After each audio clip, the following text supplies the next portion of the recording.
I mean, look at this gap. It's just ridiculous. This is a modern £19 billion railway system, and we have that. This is a brand new station, and we have that, right? Getting on's difficult. Getting off is even more dangerous, right? Somebody's going to fall there, bang their head and die.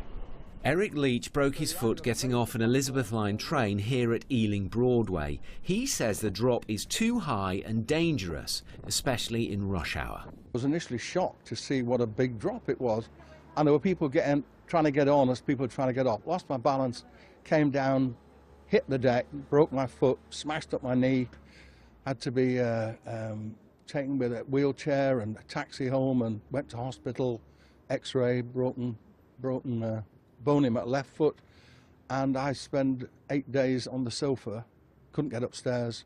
Thank God I had a downstairs toilet, and I just think this is absurd. On the central section of the Elizabeth Line there is level boarding from the platform to trains. Mind's the gap between the train and the platform. But in outer London at some stations that isn't the case. Platforms here are older and owned by Network Rail, and at some stations like Ealing Broadway there's a drop. Transport for London says 3 accidents involving gaps have been reported to them since the Elizabeth Line opened.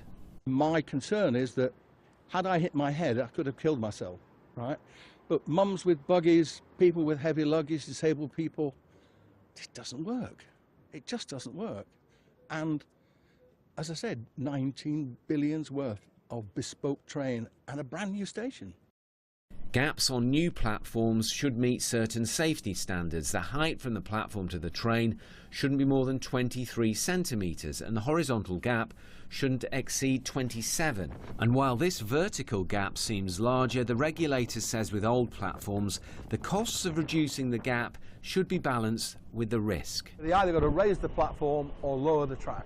Transport for London says it's sorry about this incident and says the gap does comply with safety standards, although it recognises older stations can have a larger gap.